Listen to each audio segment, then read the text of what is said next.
there's two overarching ideas. One is that this is a constitutional possibility and this can do it. I would say that that process and that argument is not correct, and I'll do my best to explain that. And also that this is just a good idea on the substance. I would actually argue it's a bad idea on the substance.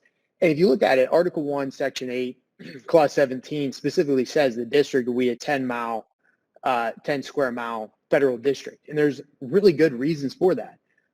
During the Articles of Confederation, the capital was in my home state of Pennsylvania, and there was a mutiny, and the governor of Pennsylvania and the mayor of Philadelphia did nothing to stop it. So the founders never again wanted to have Congress beholden to a local municipality, whether it be a state or whether it be a city government, for protection. So we knew we needed to have a federal district in terms of some square mileage, not just some federal enclave.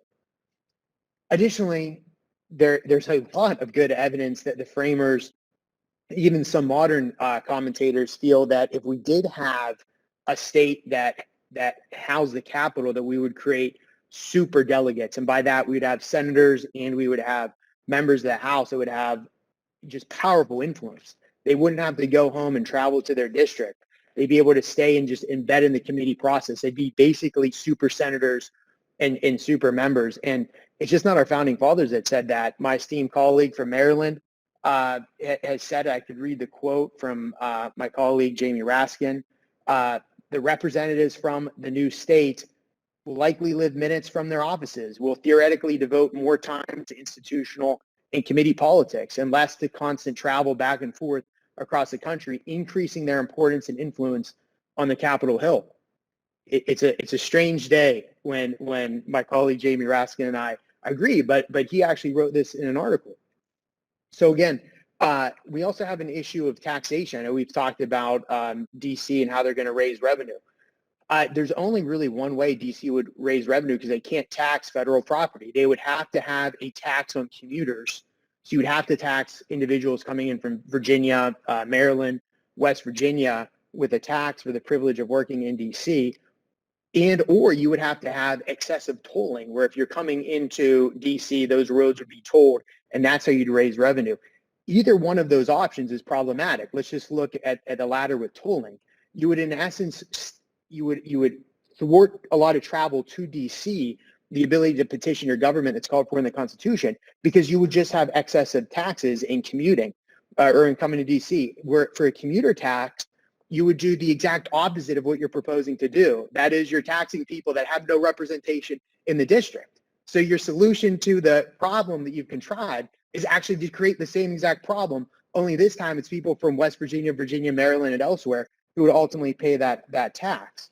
And I'm not the only one that said that. Former DC delegate, I believe it's Delegate Norton's predecessor, said, when you talk about DC statehood, this, and I'm quoting, this would be in direct defiance of the prescriptions of the founding fathers, end quote. So again, for all those reasons, bringing in DC as a state is simply a bad idea, and it's not an idea that was supported by the founding fathers, and it was certainly not supported by recent members of the Democratic Party. Now, let's just talk about the procedure with the Constitution. There's no way you can argue that this is constitutional without a constitutional amendment. For one, you just had Dr. Burgess elicit from Ranking Member Comer that DC already has 3 electoral votes. DC is different than other states that have come into the Union. The Constitution is clear that those states come in through a vote. They can either come in through territory, like, for example, Missouri came in because it was a territory from a state splitting off from another state, West Virginia, or you could have an independent nation coming in. Hawaii and Texas come to mind. That's not the case here. We already have a federal district that's called for, that already has representation. Delegate Norton, you're here. I don't mean to be cheeky with this, but you're actually here testifying. You have votes other than when we're actually on final passage. We also have other forms of representation. So to say that, to say like the Electoral College, again, the members have a say in the electoral vote. So to say that DC has not been considered or somehow like a new state coming in from a territory is not accurate. But you don't have to take my word for that. You have DOJ, you have Departments of Justice going back to JFK, RFK, and Carter, the Carter administration, saying that. I could read some of the quotes, but RFK, when he was the Attorney General, said, Congress likely did not have the authority under Article 1, Section 8, Clause 17 to shrink the federal district to essentially the same size being discussed today.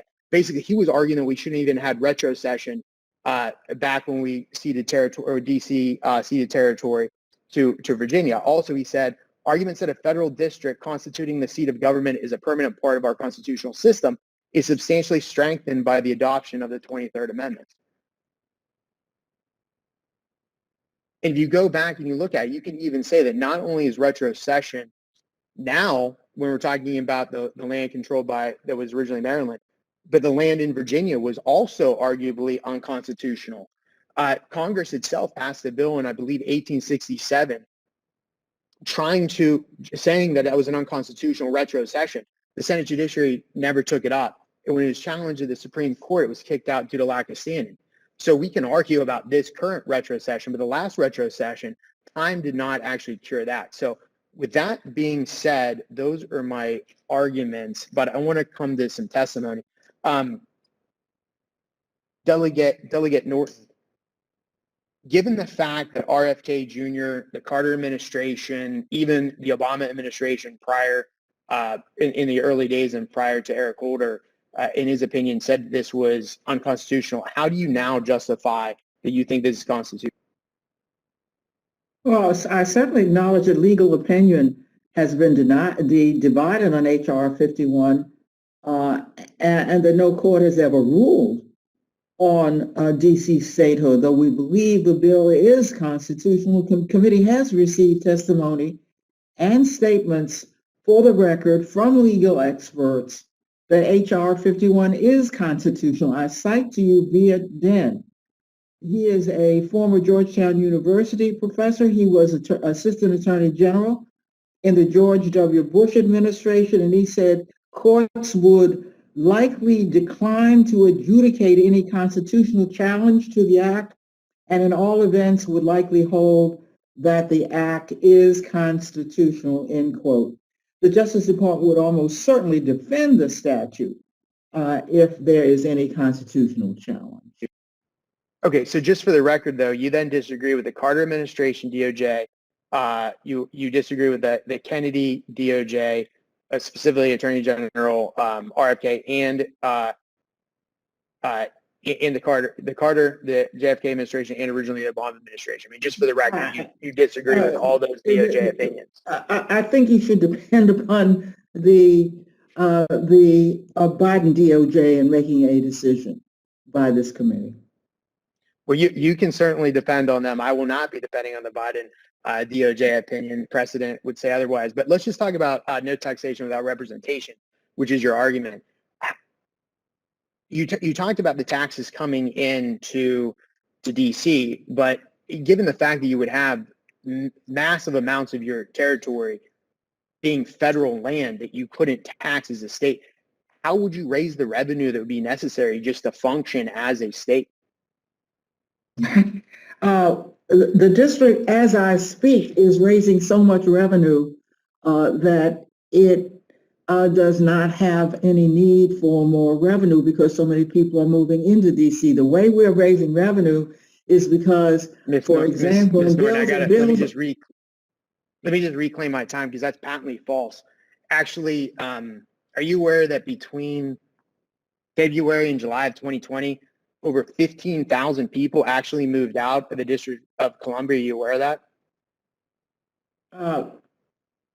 I can only tell you that if you look at the latest census, and that we believe it will come out soon, you will see more people moving into the District of Columbia than moving out.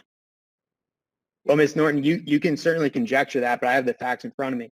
You had 15,000 people move out just in 2020. And if you think people were moving in, you only had 400 people moving into the district. So the district is actually shrinking, not only in actual population, it's also shrinking in relative size. When this was first debated back in the 60s and 70s, there was something like 9 states, or DC had the population in excess of something like 9 states.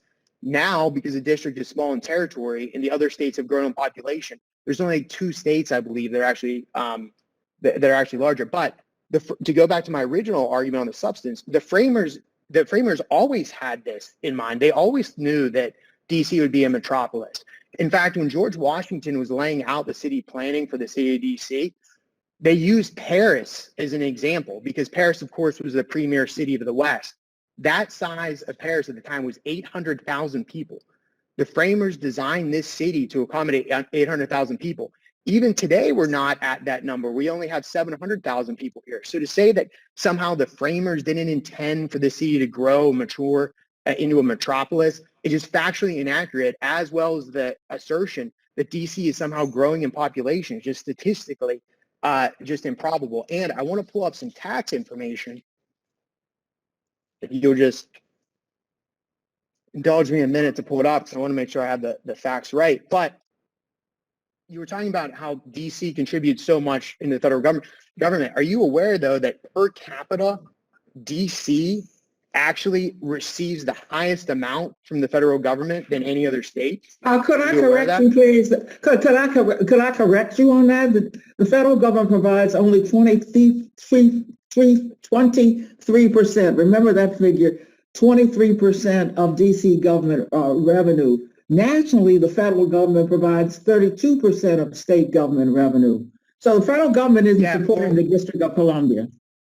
Well, so the facts actually say otherwise, because I have them right here. So DC I have mine too. The highest I'll share these facts with you, but you can't refute the math. DC residents also receive the highest per capita expenditure from the federal government. That comes out to over $73,000 per person. And if you think that sounds extreme, it is, because the next state that receives that much is Virginia. It's $16,000. You're talking about a distant second. $73,000 per person in expenditure per capita compared to Virginia at 16. Of course, you're talking about federal contracts and wages. You're not talking because the federal government is located here. That's irrelevant to the residents of the District of Columbia. Simply the only way you can possibly raise the revenue would be a commuter tax, which again would be the exact opposite of what you're purporting, which would be actual taxation without representation. Or you would have to have tolling taxes where people would have to pay, all the tour buses come in, would have to pay tolling, which would again cut off access to the Capitol, which is called for in the Constitution. But let's just get back to the minimum size established by the district. There's been talk that we should have this retrocession, but your predecessor, actually not your predecessor, I'm sorry, I misspoke. The former mayor of DC, Walter Washington, actually considered this, and he flatly rejected the idea.